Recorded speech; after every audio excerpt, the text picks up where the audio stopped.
Hello everyone, स्वागत है आपका आपके यूट्यूब चैनल एम रेलवे में। आज हमारी क्वेश्चन आंसर की क्लास नंबर 17 है एंड मोस्ट इम्पॉर्टेंट नोटिस जो है नंबर ऑफ़ एप्लीकेंट्स कौन से पोस्ट के लिए कितने कितने एप्लीकेशंस आए हैं उसके बारे में नोटिस जारी कर दी है DFCCI ने। अगर आपने वो वीडियो नहीं देखा है तो प्लीज़ वो वीडियो देख लेना। ये वीडियो से पहले वो वीडियो देख लेना, ठीक है। आपको समझ में आ जाएगा कि कंपटीशन वगैरह कितना है, ठीक है। मैंने उसमें बता दिया है सब कुछ। तो चलिए स्टार्ट करते हैं। देखो, जनरल नॉलेज का ई बुक परचेस कर लेना क्योंकि इट्स हाई टाइम। अब ये आपकी एग्ज़ाम होगी ही होगी सितंबर में, ये बिल्कुल भी वेट नहीं करेंगे और क्रिसमस तक आप लोगों की ज्वाइनिंग आ जाएगी। मुझे तो लगता है क्रिसमस तक आपकी फ़र्स्ट सैलरी आपके हाथ में होगी, ठीक है। तो प्लीज़ जितना ज़्यादा हो सकता है उतना ज़्यादा पढ़िए। ये 1.5 मंथ अपना पूरा डेडिकेशन के साथ पढ़िए। ज़्यादा लाइक कि अभी फ़िलहाल टेंशन लेने की ज़रूरत नहीं है। जितना आपको दिया जा रहा है उतना सफिशिएंट है। जनरल नॉलेज का ई बुक परचेस कर लेना और इससे ही पढ़ना, इसी से क्वेश्चंस बनेंगे, ठीक है। 2021 एडिशन का ही लेना। History, geography, Indian polity, economic, general knowledge up to date दिया हुआ है। ऑल सब्जेक्ट्स 239 रुपीज़ में है मात्र। And one more thing most important कि आपने टेस्ट सीरीज़ अब लगाना स्टार्ट कर दीजिए प्लीज़। टेक्स्ट बुक पे जो है टेस्ट सीरीज़ आपको मिल जाएगी textbook.com। तो हमारा कोड यूज़ करना CTMV7N, ठीक है। CTMV7N कोड यूज़ करके जो है प्लीज़ आपने जो है टेस्ट सीरीज़ अभी से स्टार्ट कर दीजिए। सब्जेक्ट टेस्ट देना शुरू कर दीजिए जैसे ही एडमिट कार्ड वगैरह आता है, या फिर एडमिट कार्ड या ऐसे समझो कि आपने हर संडे, अभी 4-5 संडे जितने भी आएंगे आगे अगस्त के 4-5 संडे आप फुल लेंथ टेस्ट दोगे और डेली बेसिस पे सिर्फ सब्जेक्ट टेस्ट होंगे, ठीक है। चलिए स्टार्ट करते हैं। फर्स्ट क्वेश्चन क्या कहता है। एंड आज के क्वेश्चन जो है वाइड बहुत ही ज़्यादा अलग अलग वैरायटी के हैं। कहीं आपको ज्योग्राफी के क्वेश्चन मिलेंगे, कहीं पॉलिटी के मिलेंगे, कहीं साइंस के मिलेंगे, ठीक है। तो देखो, metals which chemically behave both as a metals and non metals is called. जो धातु रासायनिक रूप से धातु और अधातु की तरह दोनों की तरह व्यवहार करते हैं उन्हें क्या कहा जाता है, तो उन्हें कहा जाता है मेटलॉइड्स। क्या कहा जाता है? ऑप्शन बी इसका राइट आंसर है, मेटलॉइड्स कहा जाता है। जैसे हमारा बोरॉन, आर्सेनिक वगैरह हो गया। जो जिगजैग वाली लाइन है, ठीक है, जो पीरियोडिक टेबल में जिगजैग वाली लाइन है, इससे हमेशा क्वेश्चन बनता ही है। और पीरियोडिक टेबल इंपॉर्टेंट है। केमिस्ट्री में जो क्वेश्चंस बने हैं, देखो फिजिक्स एंड केमिस्ट्री से ज़्यादा क्वेश्चंस नहीं है, सारे के सारे क्वेश्चंस बायोलॉजी और इन्वायरमेंट से हैं। तो आपको बायोलॉजी इन्वायरमेंट अच्छा करना ही करना है, बट फिजिक्स एंड केमिस्ट्री के भी क्वेश्चन मत छोड़ो। फिजिक्स एंड केमिस्ट्री अच्छे से करना, साथ ही साथ केमिस्ट्री में पीरियोडिक टेबल बढ़िया करना, ठीक है। पीरियोडिक टेबल से क्वेश्चन बनेगा ही बनेगा, 1 मार्क्स आपका पक्का है वहाँ से, ठीक है। Next question, which of the following articles of a constitution deals with the financial emergency. तो देखो, इंडिया में या फिर हमारे कॉन्स्टिट्यूशन में 3 टाइप की इमरजेंसी लिखी हुई है। सबसे पहले है हमारी नेशनल इमरजेंसी,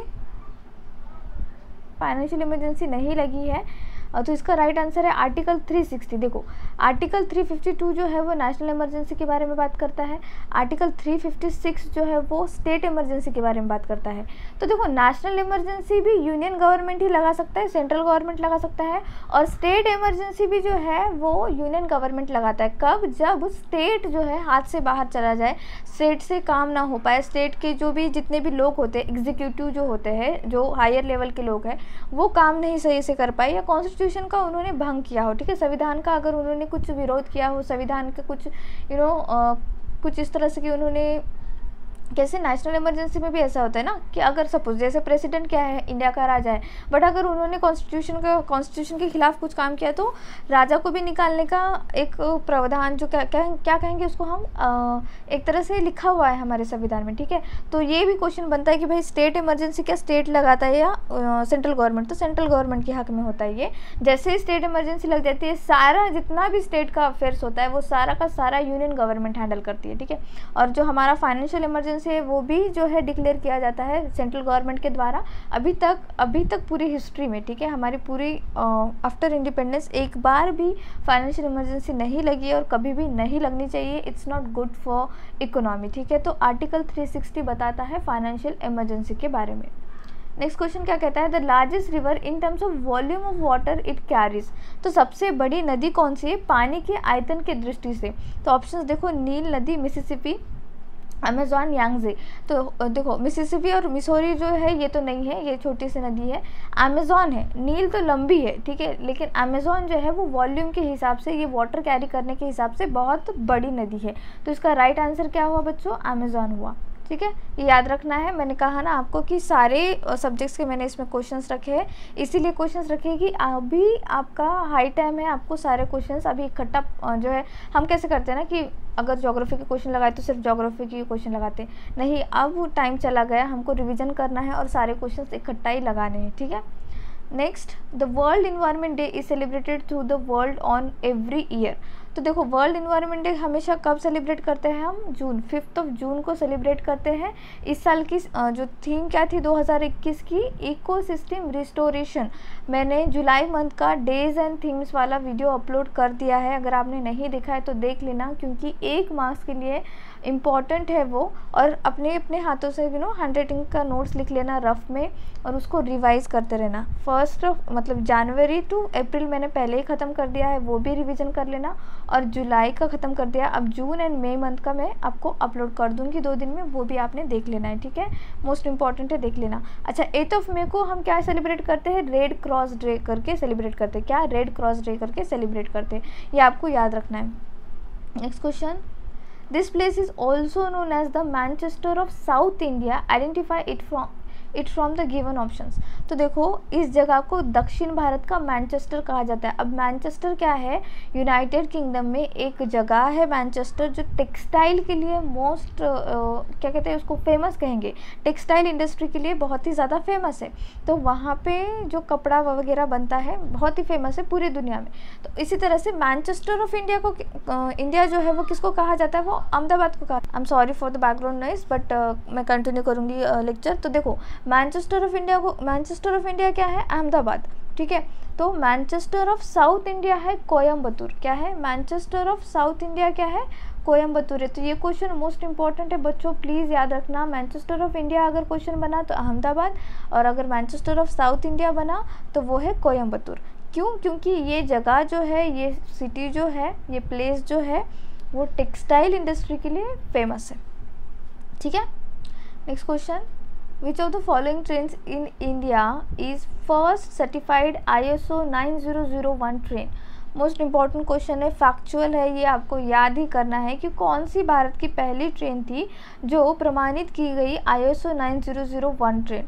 तो वो है भोपाल एक्सप्रेस। कौन सी एक्सप्रेस है बच्चों, ये भोपाल एक्सप्रेस है, जो फर्स्ट टाइम, देखो फर्स्ट पूछा जाता है या फिर लेटेस्ट वन पूछा जाता है, तो फर्स्ट वन पूछा ही जाएगा, तो याद रखना है आपको, ठीक है। लेटेस्ट वन का अच्छा तो इतना कुछ हाई लेवल वाला लेटेस्ट वन का कोई ट्रेन नहीं चला है, इसीलिए आपको भोपाल एक्सप्रेस याद रखना है कि भाई ये पहली ट्रेन है जो सर्टिफाइड की गई है ISO 9001 ट्रेन करके, ठीक है।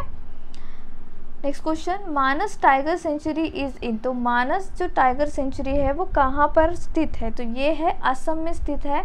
आपको देखो मैंने कल के भी क्लास में आपको कहा था डेज एंड थीम्स वाले, और मैं आज भी आपको कह रही हूँ, आपको नेशनल पार्क्स याद करने हैं, आपको वाइल्ड लाइफ सेंचुरी याद करनी है, आपको लोकसभा की सीट याद करनी है, आपको राज्यसभा की सीट याद करनी है।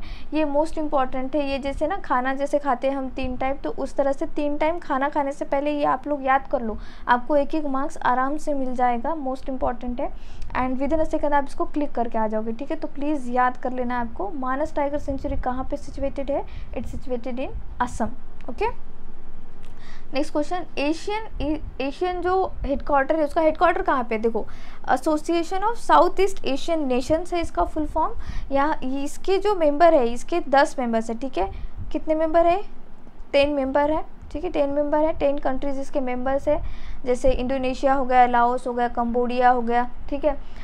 तो इसमें क्वेश्चन क्या बनता है कि हम इंडिया जो है क्या एशियान की एक मेंबर है, मेंबर कंट्री है, तो नहीं, इंडिया नहीं है, चाइना नहीं है, ना ही पाकिस्तान है। तो ये हमेशा आपको याद रखना है। और इसका हेडक्वार्टर कहाँ पर है, जकार्ता, इंडोनेशिया, जकार्ता में इसका हेडक्वार्टर है। Association of south east Asian nation, 10 member है इसमें। हाँ, इंडिया जो है वो ऑब्जर्वर कंट्री है, बट इंडिया इसका मेंबर नहीं है। हम किसके कौन से ऑर्गेनाइजेशन के मेंबर हैं, हम सार्क के मेंबर हैं, ठीक है। हम जो अलग अलग, हम यूनाइटेड नेशन के भी मेंबर हैं, हम बड़े बड़े ऑर्गेनाइजेशन के मेंबर हैं, बट हम एशियन कंट्रीज़ के मेंबर या फिर एशियन ऑर्गेनाइजेशन के मेंबर नहीं हैं, ये आपको याद रखना है। Next question, this river was also called as Ganges of south, name the river from the given option. Most important, इतना ज़्यादा कन्फ्यूजन है इस क्वेश्चंस के लिए, अगर मैं ये टेस्ट सीरीज़ में अपलोड भी कर दूँ ना तो आधे से ज़्यादा बच्चे इसको गलत आंसर कर देंगे, क्योंकि इसमें थोड़ा सा कन्फ्यूजन होता है। तो देखो अभी क्लियर ही कर देते हैं ये बात। तो दक्षिण की गंगा, ठीक है, की वाला वर्ड आ गया ना, दक्षिण की गंगा तो गोदावरी, याद रखना, सॉरी कावेरी। लेकिन अगर दक्षिण गंगा कहा, सिर्फ दक्षिण गंगा, की नहीं आया, सिर्फ दक्षिण गंगा कहा तो फिर होगा गोदावरी। ठीक है, समझ में आया क्या? फिर से एक बार मैं बताती हूँ, दक्षिण की गंगा, अब दक्षिण साउथ की गंगा तो कावेरी होगा, लेकिन दक्षिण गंगा कहा गया तो वो क्या होगा? गोदावरी होगा। ठीक है, ये याद रखना है, दक्षिण गंगा गोदावरी, दक्षिण की गंगा कावेरी, ये आपको याद हो जाना चाहिए। Next question, which Indian state is inhabited by Jaintia tribes? तो जयंतिया जनजाति किस भारतीय राज्य में निवास करती है? तो मेरे जो PDF है, मेरा जो ई-बुक है, उसमें मैंने सारे जितने भी नॉर्थ ईस्ट स्टेट है और जहाँ पे जो भी ट्राइब्स बहुत ही ज़्यादा फेमस है, जैसे हमारे अंडमान एंड निकोबार में सेंटिलीज करके एक ट्राइब है, मोस्ट उसके बारे में क्वेश्चन 2018 में बना था, बिकॉज वो ट्राइब ने एक फॉरेनर को मार दिया था, तो UPSC के भी पेपर में पूछा गया था उनके बारे में। मोस्ट इम्पॉर्टेंट है, फिर से क्वेश्चन एग्जामिनर पूछ लेता है, इसलिए आपको सारे ट्राइब्स याद करने हैं, और मैंने लिख कर दिए हैं, खुद मेरी हैंडराइटिंग में लिख कर दिए हैं, इसलिए मुझे पेज के साथ याद है कि मैंने अंडमान निकोबार का भी लिख के दिया और मैंने मध्य प्रदेश में भी कौन सी जनजाति रहती है वो भी लिख कर दिया है।